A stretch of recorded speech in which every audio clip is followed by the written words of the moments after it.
जी, मुजाहिद साहब, पहली बात तो मैं ये कहूँगा कि ये लबनान के अंदर जो इस वक़्त जंग हो रही है, या इससे पहले जो वहाँ पर एक रेजिस्टेंस ने जन्म लिया, वो किसी की प्रॉक्सी वार नहीं है। अब देखें उसका अगर हम तारीखी एतबार से देखें तो 1982 में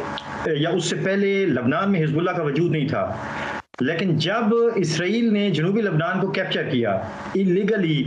उस पर कब्जा किया, वहाँ पर उसकी फौजों ने इन्वेड किया, वहाँ पर उन्होंने जो फिर कवराना जंग थी वो सिविल वार को वहाँ पर उन्होंने शुरू किया और उसको बाकायदा तौर पर कैप्चर किया। उस कब्जे ने हिजबुल्लाह को जन्म दिया।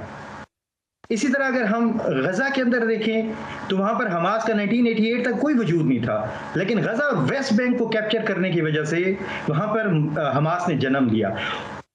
सेम इज द केस आप इराक के अंदर देखें, वहां पर जो मज़ाहमती ग्रुप हैं हशद शाबी की शक्ल में, वहां पर अमेरिका ने ऑक्यूपेशन किया, उसके नतीजे में वहां पर रेजिस्टेंस ग्रुप सामने आए। तो ये जो वेस्टर्न मीडिया इसको फ्रेम करता है कि ये वहां इन ममालिक में जिनका मैंने आपको जिक्र किया, लबनान की मिसाल है, या फ़लस्तीन के अंदर, गजा के अंदर, वेस्ट बैंक के अंदर, या इराक के अंदर जो मुज़ाहमत हो रही है वो किसी की प्रॉक्सी है, तो ये जो फ्रेमिंग है, पहले तो ये फ्रेमिंग ही गलत है।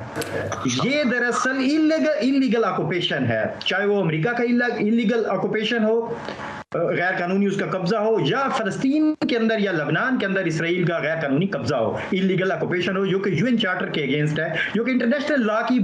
बिल्कुल वाज़े उसकी वायलेशन है। तो ये उस वायलेशन की वजह से, जी मुजाहिद साहब आपने बिल्कुल सही फरमाया, और आपने जो ओवरऑल पूरी सूरत हाल को आप सही अंदाज में उसका आप जायजा ले रहे हैं और एनालिसिस कर रहे हैं, क्योंकि यही कोशिश इसराइल की इस वक्त है। मसलन आप देखें जिस तरीके से वो वहां पर वहशियाना ताकत का इस्तेमाल कर रहे हैं, जिस तरह से वो इंफ्रास्ट्रक्चर को डिस्ट्रॉय कर रहे हैं, सिर्फ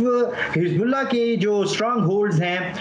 उनको डिस्ट्रॉय नहीं करे, बल्कि जो सुन्नी कम्युनिटी और जो क्रिश्चियन कम्युनिटी है उनको भी टारगेट किया जा रहा है, उनकी भी इमारतों पर हमला किया जा रहा है, इंफ्रास्ट्रक्चर को डिस्ट्रॉय किया जा रहा है। और कोशिश यही है कि जब इस तरह से वहशियाना ताकत का इस्तेमाल किया जाएगा तो लोग अंदर से हिजबुल्लाह के खिलाफ उठ खड़े होंगे। वहां पर यह कोशिश की जा रही है कि जो क्रिश्चियंस हैं उनको मुसलमानों के अगेंस्ट, और शिया और सुन्नी का जो जैसा कि आपने तारीखी पस मंजर का उसका आपने हवाला दिया, उस कॉन्फ्लिक्ट को दोबारा जो है वो रिवाइव किया जाए, क्योंकि जब अंदर से कॉन्फ्लिक्ट होगा तो इसराइल को इस चीज का अंदाजा है कि वो हिजबुल्लाह को जो तमाम कम्युनिटीज से हिमायत मिल रही है वो हिमायत खत्म होगी, हिजबुल्लाह कमजोर होगी और फिर इसराइल के लिए वो जंग आसान होगी। लेकिन ऑन ग्राउंड अगर हम देखें, बिल्कुल न्यूट्रल जो मीडिया आउटलेट्स जो चीजें दिखा रहे हैं, मसलन वेस्टर्न मीडिया जो इवन दिखा रहा है, उसमें भी अभी तक ये नजर आ रहा है कि वहां पर जो यकजहती है मुख्तलिफ कम्युनिटीज के दरमियान,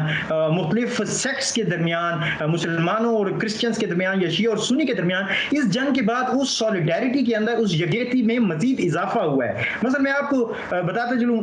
बरेलवी साहब कि अभी इस वक्त ये सूरत हाल है कि जो जनूबी लबनान से जो शिया स्ट्रांग होल्ड और हिजबुल्लाह के जो स्ट्रांग होल्ड समझे जाने वाले इलाके हैं, वहां से जो माइग्रेट करके लोग जा रहे हैं, वो किस कम्युनिटीज, वो क्रिश्चियन इलाकों की तरफ जा रहे हैं। और मैं कल ही देख रहा था, इंटरनेशनल मीडिया में ये दिखाया जा रहा था कि वहां पर क्रिश्चियंस लोग न सिर्फ उनको वेलकम कर रहे हैं, बल्कि वो ये भी कह रहे हैं कि हम हिजबुल्लाह के साथ हैं, क्योंकि वो ये समझते हैं कि हिजबुल्लाह उनके डिफेंस, उनके ऑनर, उनकी डिग्निटी और उनकी फ्रीडम को प्रोटेक्ट करती है। तो सो फार सो गुड, इजराइल अपनी लीथल पावर के इस्तेमाल करने के बावजूद,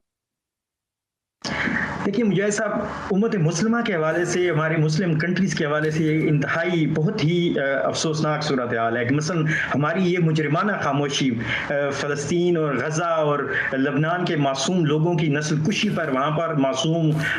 बच्चों, औरतों और बेगुनाह लोगों के कत्लेआम पर, ये जो हमारे हुक्मरानों की, पूरे मुस्लिम वर्ल्ड की मैं बात कर रहा हूँ, ये जो मुजरिमाना खामोशी है, ये इंतहाई कंडेमनेबल है। लेकिन उसकी वजूहात हैं, क्योंकि हमारे मुस्लिम वर्ल्ड को पहले से ही मुख्तलिफ तरीकों से कंट्रोल किया गया है। मसलन आप अगर मिडल ईस्ट की आप बात करते हैं तो वहां पर आप देख लें किस किस्म के रिजीम्स हैं, वो पपेट रिजीम्स हैं जिनको मुख्तलिफ तरीकों से खुद अमेरिका सपोर्ट कर रहा है, जिनके इसराइल के साथ बहुत अच्छी रिलेशनशिप्स हैं। आपने देखा मसलन जो अब्राहमिक अकॉर्ड के नाम पर वहां पर यूएई ने इसराइल के साथ सफारती ताल्लुकात कायम किए, बहरीन ने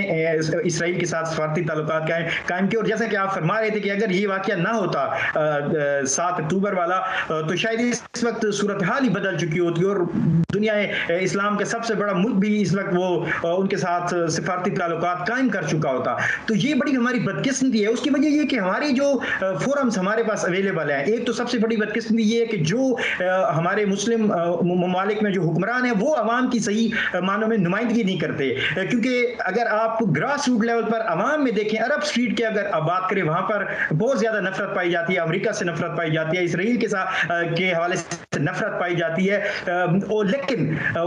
जो वहां पर हुक्मरान हैं वो पपेट रिजीम्स हैं, वो कठपुतली हुक्मरान हैं अमेरिका के। उसके तो ये बड़ा मुश्किल है। इस वजह से जो हमारे OIC जैसे इदारे हैं वो भी सिर्फ जुबानी जमा खर्च तक जो वो महदूद रहते हैं और कोई टेंजेबल एक्शन वो परफॉर्म भी नहीं कर सकते। और दूसरी बात ये है कि हमारा OIC को अगर वो कुछ करना भी चाहे तो वो